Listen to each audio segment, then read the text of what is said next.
Welcome back to Seven Rivers Sports, a spotlight on Onalaska High School basketball. Told a spotlight just recently in basketball with guests Evan and Olivia Gamoke. And before I went to break, talked a little bit about humility. And a lot of people discuss core values, coaches, authors talk about humility, talk about sportsmanship, and so on. And one thing that I've always noticed watching you play is sportsmanship. Now that's kind of an ambiguous word, but I'll just go a little deeper. I like the way you handle yourself, both of you. When you win, it's with dignity, and when you lose, which hasn't happened a lot, but I've seen some of your losses, you're always gracious to the opponent. That's kind of unusual. That's part of who you are, isn't it, Olivia? Yeah, I just think the way you carry yourself, whether you're winning or losing by 20, I think that's what people pick up on, especially for like people like us. We carry ourselves the same way no matter what happens. So, Evan, I noticed you on the floor too, the way you treat officials and the way you treat teammates. You know, you not only is it sportsmanship, it's servant leadership, because you make others better, and your body language is just incredibly impressive. That's who you are too. Yeah, I think like something that we've been told ever since we were little is never be too high, never be too low. So that kind of is what I'm thinking about when I'm out there. You know, a lot of people struggle with the mental aspect of the game. You know, they practice well during the week, and then when it comes Friday night under the lights, they sort of self-destruct because they're not mentally ready. The mental is to the physical as 4 is to 1, 4 times more important mentally than perhaps physically. How do you get yourself mentally ready for a game, Olivia? I always take it one step at a time. You know, there's a lot going on during a game. You got fans yelling, running plays, defensively. You know, there's just a lot going on. And I think over the past 4 years, I think I've grown, especially from my freshman year to my senior year, and how I just carry myself. Mentally, you know, a lot of people have a routine, listen to music, get into a quiet spot, or things like that are as part of a habit of getting mentally ready. Do you do any of that, Evan? This basketball season, actually, it kind of just happened, but my shoes, they had to be tied the same tightness, and before one of the games, I untied my left shoe probably 4 or 5 times to get it right, and it was just, that's how I was. Nervous too? A little bit of nerves. Well, Evan, your profile said you may go to UWL, you may go to Marquette. Now, there's a good three-point shooter, happened to be from Black River Falls with the name of Anderson, that is an outstanding player. And I think Coach Turnbach might like to see you as another three-point shooter next year for the Eagles. Any thoughts on that? I mean, it'd be fun to play college basketball, but at the same time, I also want to be able to focus on school too. So, well, you're both honor students, and you both have taken AP classes, which is, again, remarkable. Student first, athlete second, and of course that's the expectations at home. But that will take you into a career, perhaps doing what, Evan? I'm interested in health sciences. I'm not exactly sure what, but definitely health sciences. And of course, Olivia, it was revealed some time ago that you've signed a scholarship to Sioux Falls, and I'm pretty sure that you could have played college soccer and in college volleyball too, Tribune Player of the Year, but you chose basketball. What's your thoughts on heading to that particular journey of your life? I'm excited. You know, I don't know anyone that's going to be up there with me. I think that's what I'm most excited for, is just meeting new people and playing for a super amazing basketball program. They're just super successful. I love the coach there. So just being in a new atmosphere in a new city, it'll just be fun. I'm excited for change. So.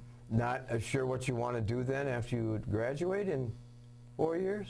Yeah, I've had a few different ideas. I've thought about education. I've thought about sports management. So I think I'm just going to wait and see where it all takes me and what I like to do. So Well, you had quite a few other opportunities too. Why did you pick Sioux Falls?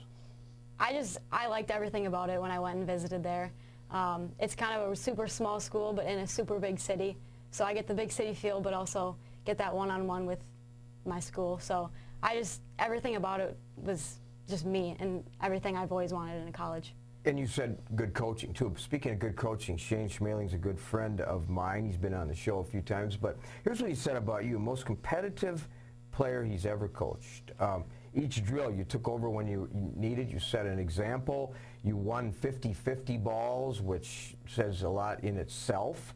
You're a dynamic leader. And 2 days after you got beat in the sectional or in the state semifinals, you call him up and want to go back in the gym. What's the deal on that one? I never want to take a day off. I could be in the gym 24/7. You know, once it ended, I was like now what?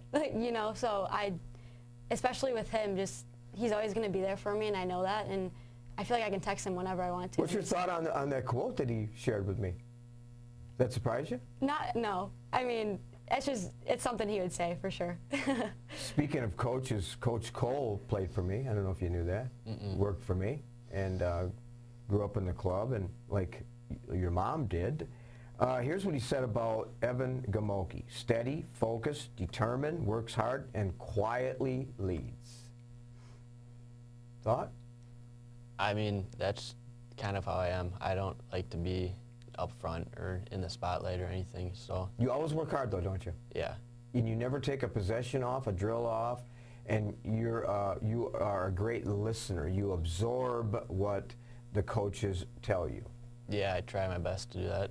And you never second guess or anything like that. You just you believe in being that kind of a player where you're kind of a coach's dream. Would you say that? Or? I mean, depends on your coach, I guess, but I try my best. So what does Evan do when he's not involved in baseball, studying, and basketball? Then what? Working out. Working out? Definitely. Working out with your twin sister here? Not as much. Mostly with my friends. I like to go to the gym and lift. Because you're both very fit and you're consumed with having a healthy lifestyle. There's a lot of young people that watch the show that someday maybe they'd like to be an Olivia Gamoke, they'd like to be an Evan Gamoke. How do they get there? What kind of advice would you give them? I say work hard and stay positive. As long as you keep working, you can do whatever you want. Olivia, you feel the same way? Yeah, I just say do what you love and love what you do. I mean, that's just with us with basketball. We've always been playing since we were little, and just having fun with everything you do and never taking it for granted. A lot of us are inspired by quotes and slogans and people that, you know, are sometimes high profile and sometimes not. And you referenced Muhammad Ali and his, of course, we all know his success story. Yeah, I mean, he's a really good boxer, or he was, and I just love that quote, don't count the days, make the days count. You can always do something to get better, so you might as well start now. So when you get up in the morning, do you look at maximizing your day to accomplish a lot of things, have some goals, and make sure that your day is fulfilling and productive? Yeah, I try to plan it out the best that I can so I can get everything that I need to do done and then whatever I want to do. So. And Olivia says, live in the moment, where a lot of people live in the rearview mirror. Sometimes they live with high expectations in the future and they forget about the moment. Yeah, especially this year, I've kind of lived by that with all that's going on with COVID and just living in the moment. You never know what's going to happen tomorrow, especially like in sports and in life with school. You just never know, and that's how I took on this year, is just living in the moment. If I asked your teammates to describe you, I brought them in a room, and you weren't there, of course. I said, give me your thoughts on Olivia Gamoke. What would they say? I'd say just hardworking and never really take a play off and never take a day off. I work hard, and I think that's what they would tell you. So 2 words, or 3 words, she works hard. So if I asked Victor Desmond and Gavin McGrath and Sam Kick and your teammates, what would they say about Evan Gamoke? I think the same thing. Work hard, and I think they'd say that I'm pretty quiet, but yeah. So 10 years from now, when you're off being successful in your career and your name comes up, besides the working hard and so on, your name comes up in a setting, and someone says, yeah, I remember Olivia Gamoke. 10, 20 years from now, what do you want them to remember? Just by being a good person. It's not necessarily about sports. I just want to be remembered as a good person and someone who treats everyone the same, no matter what happens, no matter who they are. You know what? They're going to say that too. I'm going to say it, I can tell you that. What do you want them to say about Evan Gamoke in 20 years? Something about like giving back. Like, I kind of want to stay around here when I get older, so just like giving back and helping people out and being that type of person. No regrets either, right guys? No. Mm-hmm. That's good. And one of the benefits of me being the host of the show is being able to spend time and meet people like Olivia Gamoke and her twin brother Evan, and it's powerful for me to be able to sit and visit with him, and I hope it's as enjoyable for you as it is for me. So I want to thank you for being on our show this week and to spotlight Onalaska High School, fresh off a lot of success at the state tournament with Evan and Olivia Gamoke. Thanks for being on the show. Thank you. Thank you.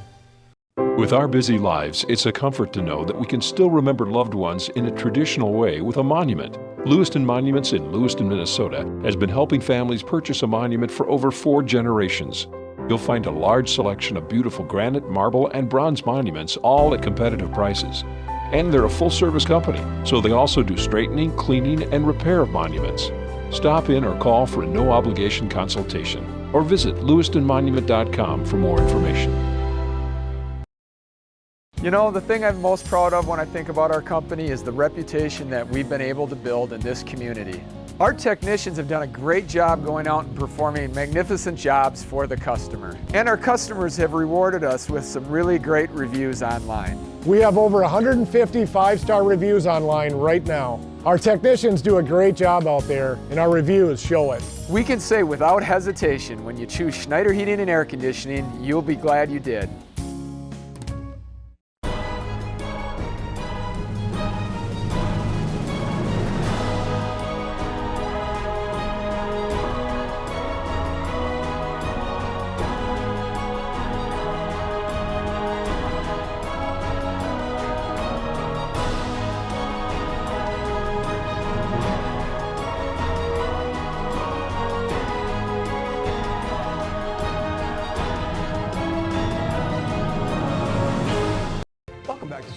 Sports this week.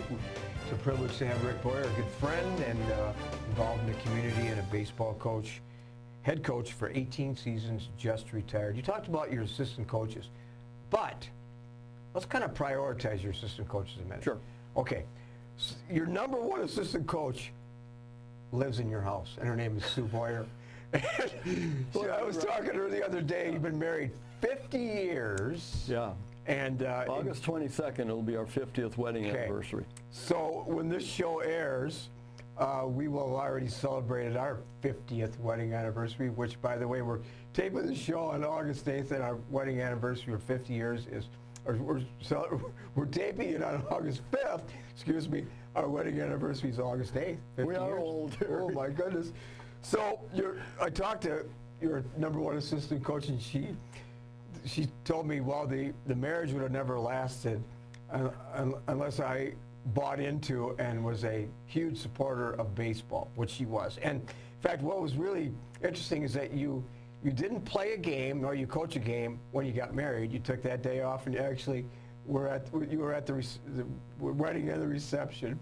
And then when the three children were born, you didn't have a game either, so you were there for those. So that was pretty significant days for you. Yes, it was. Yes. So, but Sue had mentioned to me that you, when I say assistant coach, you shared a lot of your success, your frustrations, and some of rehashing games with her, and she was a good sounding board. Oh, for sure. You know, in addition to that, you know, a coach's wife, every year when we're done with our season, we have a season-ending party, always at our house. We did that when I was an assistant coach and when I was the head coach for 18 years. We had 18 parties as a head coach. And actually, Terry, I have coached at La Crescent for 45 years. So before that, we probably had another 18 parties at our house, and I didn't do anything. My wife did everything, organizing and preparing all the food and all that. That's the similarity that you and I have with wives. But you know, you had a lot of success. But let's not kid ourselves. There's challenges in coaching. Oh my goodness! Yeah. There's challenges, many challenges, and coaches have identified those. Authors have talked about them. Drama is an issue that occurs. Sure. One of the things that a lot of people discuss is how you take an athlete that maybe has the success, has the potential, does not have the success. How do you take an athlete that's just sort of dwelling in mediocrity and get them to reach their potential? You know, part of it's the coaching, part of it's his teammates too. That you know, I think, as you know, hitting is contagious. Winning is kind of a contagious thing too. Kids get the idea of winning, and they just decide they're willing to buy in and do whatever it takes to do that. Spending the extra time in the weight room. We give them opportunities in the morning before school to work on their hitting, and we work on different things with them. You know, whatever they need, whatever the athletes need. Here, I love this statement. Coaches are difference makers. Perhaps more influential in the life of a young person, to coaches and teachers, than maybe anybody else that enters their life. And they can be difference makers in the standpoint, from the standpoint of teaching powerful life lessons. Would you agree with that? And if so, how have you done that? Oh, for sure. You know, myself as an athlete growing up, I had more respect for the coaches I had and learned more from them on how to conduct yourselves. And there's so many life lessons we learn on the baseball field. Teamwork, how to work with adversity. Baseball is a game where if you're if you're successful 3 out of 10 times, you're all conference, you know. And that means you're unsuccessful 7 out of 10 times, and that you really learn how to deal with adversity there. And, you are a multi-sport athlete, and so was your son Aaron. Your daughter's athletes too, and your grandchildren, and so on. It's an athletic family. Your wife, an athlete, and still works out religiously. I see her on the streets, and sure. So, multi-sport athletes. Now today. There are many young people that are not multi-sport athletes that are just exclusionary in terms of playing just one sport. What's your thought on that? I hate that. I just think, and I've talked to different professional scouts, and they love multiple sport athletes right now. I think the trend now is to, if you love basketball, you're going to play basketball year-round. Baseball, you play baseball year-round, and you know, from what I hear from different scouts, is they love athletes that are good at baseball, maybe good at wrestling, good at basketball, good football players that also hockey, all these things. You got so many things you can do, and what I encourage my athletes all the time. I'm getting on them to play another sport, even if it's something that isn't as physical. Maybe like golf. Golf is a great lifetime activity. It's a great sport. Why not play 3 sports during high school? I know you advocated for that. Plus, you always were at games at La Crescent, even when your children weren't playing or you weren't coaching. I'd see you at games all the time, hollering at the referees like me, but just kidding. But no, supporting everybody. Just as you reflect now, because all of us as we get older, we spend more time reflecting. Mm-hmm. Any regrets through your years of coaching? You know, I would say there are little things that maybe I wish I would have done differently with a particular player or something. There are some regrets. There are some things that haunt me a little bit. One time I had we had some strict rules in La Crescent, and they didn't come from me necessarily. They came from a mentor of mine, George Horahan. We had to have our hair trim. We had to be shaved. We couldn't have long hair. And I never asked the kids to get a tattoo of Coach Boyer on their arm. They were all things that weren't permanent. I had my neighbor boy, and he was a heck of a baseball player, he came to a game with a growth of beard. And I said, you won't be able to start today. And he ended up quitting the team. And that still haunts me, that one time. I should have done more to get him to come back to the team. And you know, he was sitting for one game, and we were playing Black River Falls at the time. And I really feel bad about it. That's always bothered me. Good coaches, as they reflect, hey, as I reflect, you know, there were some situations that I regretted too, in terms of maybe being a little too strict, expected too much, and not being a little bit more flexible. Yeah. But you know, one of the things that you did very well is you connected well with your athletes, and unlike when we played, the connection between a coach and a player was not, relationship building was not of importance. And as times went by, and as you know, now coaching is connecting with athletes. Yeah. You were always good at that. And in case our viewers don't know this, you connected well because you were the coach of the Loggers also. Yeah. And that was a great experience. Oh, it was tremendous. You know, we talk about experiences and learning from our players. There was so much we learned with the Loggers, and just the day-to-day grind that we're through. And a baseball grind, it's not a tough grind because you're doing something you love. And those kids are all coming to lacrosse, great, outstanding young men trying to get better. And we're helping them get better. I loved every moment with the Loggers, too. You did a great job. Is there too much pressure now with parents, and there's mostly good parents and some that are helicopter versions, but you know, that happens. Is there too much pressure on young people nowadays? Yes, yeah, there definitely is. And I feel I'm guilty of that with my grandkids a little bit too. You know, I want them in the weight room. I want them working out. I want them, you know, doing all these things. We don't give our kids as much of a chance to be kids anymore. Maybe to even go on vacation with mom and dad. It's a hard thing to fit it in between their schedules because we've got high school athletes that are practicing hockey right now. They're practicing football right now. They're playing baseball right now, and they're doing all of this when they could be playing with their friends or playing pickup games that you don't see as much anymore, and things like that. Most people agree with you, Coach Boyer, and the expectations are more, and parents get them involved in multiple things, and our grandchildren, also our kids, and so, but there is a lot of pressure, but it's a good time. Now we're able to watch our grandchildren play, you and I, and that's certainly a benefit. It sure is. You know, speaking of benefits, one of the greatest benefits that I have as host of the show is I'm able to sit and talk with athletes and coaches, and it makes me a better person, and it's just a pleasure to have you as one of the icons in this area as our guest this week on Seven Rivers Sports. Again, Rick Boyer, appreciate you taking the time to be on the show. Terry, thank you very much. We'll continue to do what we're doing and helping in the community, and thank you very much. You're welcome. I don't think Rick Boyer's done coaching, and I think he's going to still be around.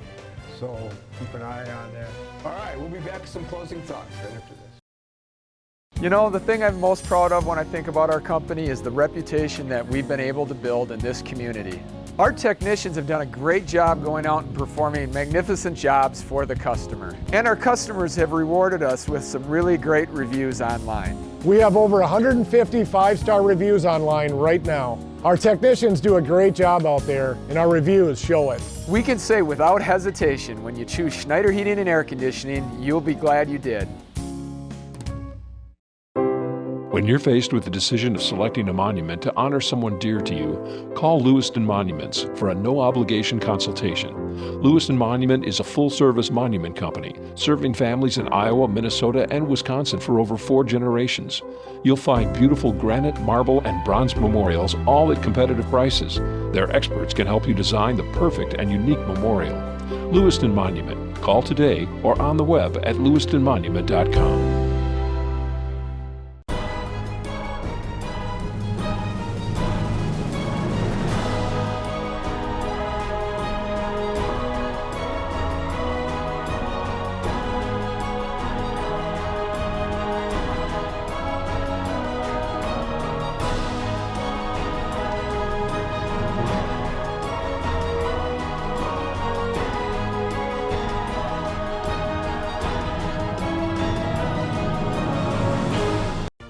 What a great interview with Evan Gamoke and his twin sister Olivia. I hope you enjoyed meeting those student athletes from Onalaska High School. We kick off our high school football schedule on Thursday with Oakland Memorial at La Crosse Central. Then on Friday, we will be at Swanson Field as the Holman Vikings take on the Logan Rangers. Kickoff for both those games, 7 p.m. Next week, a very special show as we introduce you to 2 Holman High School student athletes which were profiled recently in the La Crosse Tribune, Cole Callander and Ryland Wall. You won't want to miss this show. Well, thanks for joining us this week here on Seven Rivers Sports. I'm your host, Terry Erickson, hoping that you will have an active and a healthy week ahead.